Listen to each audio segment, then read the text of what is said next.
आपको 5 points, important 5 points इस video में हम बताएंगे, जिसमें आप इसको अगर फॉलो करते हैं तो ज़रूर आपका नंबर जो है वही आंसर लिख के ही आपको 2, 3, 4, 5 नंबर का हेर फेर जरूर होगा, बढ़ जाएगा नंबर, अगर आप इस सब ध्यान रखते हैं तो वीडियो का लास्ट तक बने रहिएगा, किसी प्रकार का स्किप मत कीजिएगा, कोई भी पॉइंट छूट ना जाए, बढ़िया से अंत तक बने रहिएगा। तो देखिए हम एक एक पॉइंट पर जाते हैं। 5 इंपॉर्टेंट पॉइंट्स आज इस वीडियो में देंगे, जिसमें एग्जामिनर अच्छे मार्क्स देने में मजबूर हो जाएंगे आपको।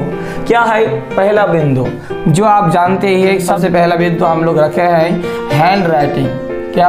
हैंड राइटिंग सबसे महत्वपूर्ण बिंदु है एग्जामिनर को यह साबित करने का कि आप अच्छे स्टूडेंट हैं। एक मिथ ये है कि अच्छे स्टूडेंट का हैंड राइटिंग अच्छा होगा ही, ये सब जानते हैं, ऐसा माना जाता है। वास्तव में ऐसा 100% होता नहीं है, लेकिन ये जनरली देखा गया है कि अच्छे स्टूडेंट जो होंगे वो उनका हैंड राइटिंग बहुत ज़्यादा अच्छा होगा।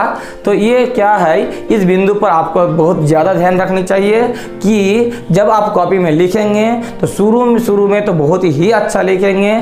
तो इसीलिए आप पहले ही इफेक्ट डाल दीजिए एग्जामिनर पर, एग्जामिनर के माइंड में कि आप अच्छे स्टूडेंट है। इसके लिए आपको बढ़िया से अच्छे से क्या होगा, हैंड राइटिंग के साथ लिखना है आंसर। एग्जामिनर के पास 1000 कॉपियाँ रहता है, उनको ये समय नहीं है उतना ज़्यादा एक एक बिंदु पर ध्यान देकर कॉपी को जांचना, इसीलिए वो क्या करते हैं कि कुछ पॉइंट वो छोड़ ही देते हैं जल्दबाजी में। तो अगर अच्छा स्टूडेंट है और अच्छे से लिखा है हैंड राइटिंग तो उन पर वो ज़रूर ध्यान देते हैं और अच्छे से चेक करते हैं, और उनका कुछ ये प्रभाव पड़ता है माइंड में कि ये बच्चा अच्छा है क्योंकि इसका हैंड राइटिंग अच्छा है। तो इसमें ज़रूर आप ध्यान दीजिएगा। दूसरा बिंदु, अब जब भी आंसर लिखिएगा तो ऑर्डर वाइज लिखिएगा, यानी क्रमानुसार लिखिएगा। ये क्रमानुसार का मतलब हुआ आप उत्तर पुस्तिका में क्वेश्चन का पहले 1 नंबर लिख लिए, इसके बाद आप 7 नंबर चले गए, इसके बाद 9 नंबर चले गए हैं। आपको ये बताया गया है कि आप जो अच्छे से जानते हैं, बढ़िया से जानते हैं, उसको पहले लिख लेना है। तो ये बात सही भी है, ये बात हम भी मानते हैं, ये बात सही है, ये बात बहुत ही ज़्यादा सही है, क्योंकि आप जो आप अच्छे से जानते हैं वो लिखिए। लेकिन अगर आप चाहते हैं कि एग्जामिनर को हम ज़्यादा उलझाएंगे नहीं, तो आप बहुत ही ज़्यादा कोशिश कीजिएगा कि क्वेश्चन का जो हो क्रमानुसार हो, 1 के बाद 2, 2 के बाद 3 या 3 के बाद 4 है। अगर बहुत ही ज़्यादा मजबूरी है आपका कि 4 नंबर छोड़ना है, 2 बार बाद में लिखेंगे तो आप कर सकते हैं, लेकिन ज़्यादा आप ऐसा करेंगे तो क्या होगा, इरिटेट हो जाते हैं एग्जामिनर, और उनको लगता है कि ये बच्चा 4 के बाद 7 का किया है, 7 के बाद 9, 9 के बाद फिर 2 में आ गया है, तो वो बच्चा कमजोर बच्चा माना जाता है एग्जामिनर के दृष्टि से। तो इसीलिए आप इस ध्यान दीजिएगा कि ज़्यादा संभव आप ये कोशिश कीजिएगा कि कम से कम क्रमानुसार रहे।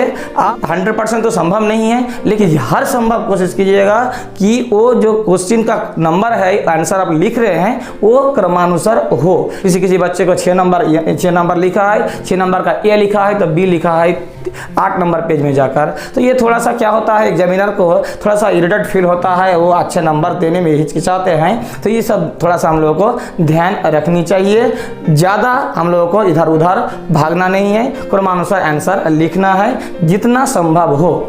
अब पॉइंट नंबर 3 में आ जाते हैं, यह है शब्द सीमा। शब्द सीमा पर आपको विशेष ध्यान रखना है। आप किसी आंसर को लिखते हैं, अगर पूछा गया है कि और लिखा रहता है वर्ड कि 30 वर्ड में दीजिए, 50 वर्ड में, 50 शब्दों में आपका उत्तर होनी चाहिए। ये कम बेसी थोड़ा बहुत चलेगा, 50 की जगह आप 45 में आ गए, 50 की जगह आप 60 में चले गए, ठीक है, लेकिन 50 वर्ड से आपको देने को कहा गया था कोई आंसर, और आप दे दिए हैं 150 वर्ड का कि आप बहुत होशियार है, आप जितना पूछा गया था उससे कहीं ज़्यादा उनको बताए हैं। तो ये अच्छा स्टूडेंट का एक क्वालिटी नहीं है कि आपको बताया, आपको पूछा गया है कि आपके पिताजी का नाम क्या है, और आप बोले हैं कि मेरे पिताजी का नाम रामकृष्ण है और वो नौकरी करते हैं। तो ये नौकरी करते हैं ज़्यादा बोल दिए हैं, क्योंकि आपको ये पूछा ही नहीं गया था कि आपके पिताजी करते क्या है, नहीं ना। तो इसीलिए जितना पूछा गया है उतना ही आंसर देने का कोशिश कीजिए। आपको ज़्यादा होशियारी दिखा के ज़्यादा अच्छे से भी लिखना नहीं है, चाहे वो आपका आंसर सही हो। जितना पूछा गया है उतना ही आप लिखिए, क्योंकि उससे भी एग्जामिनर जो है इरिटेट होते हैं, बहुत ज़्यादा देखते हैं।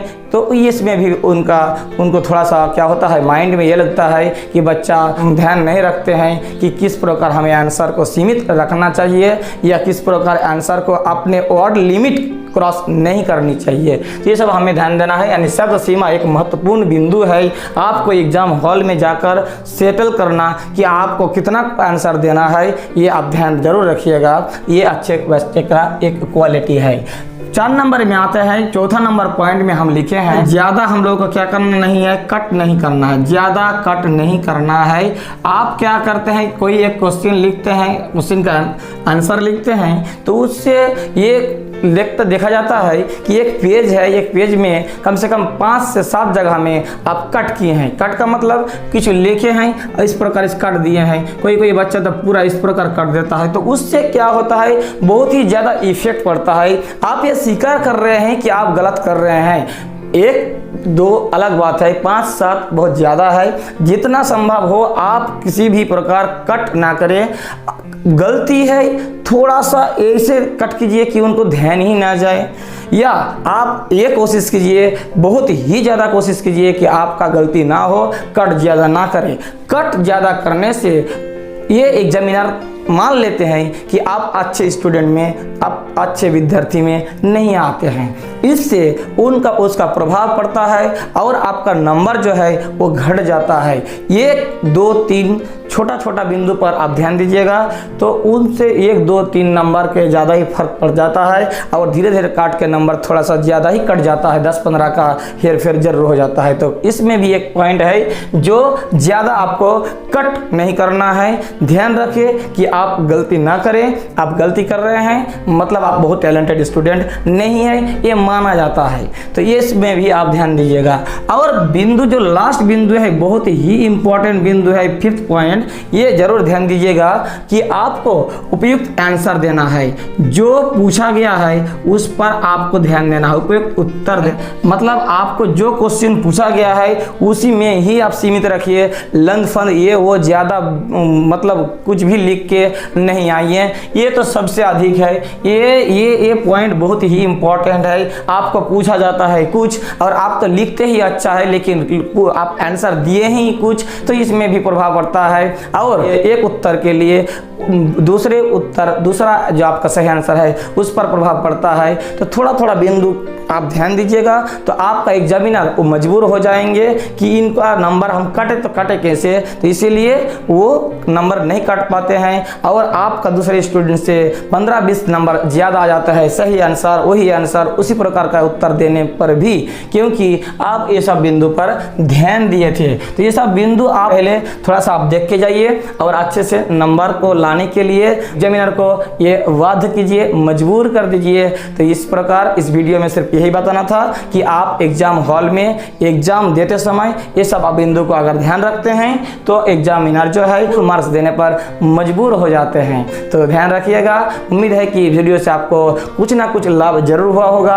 अगर वीडियो अच्छा लगा है तो एक लाइक करके जाइएगा, साथ ही कमेंट बॉक्स में आपका बहुमूल्य राय दे।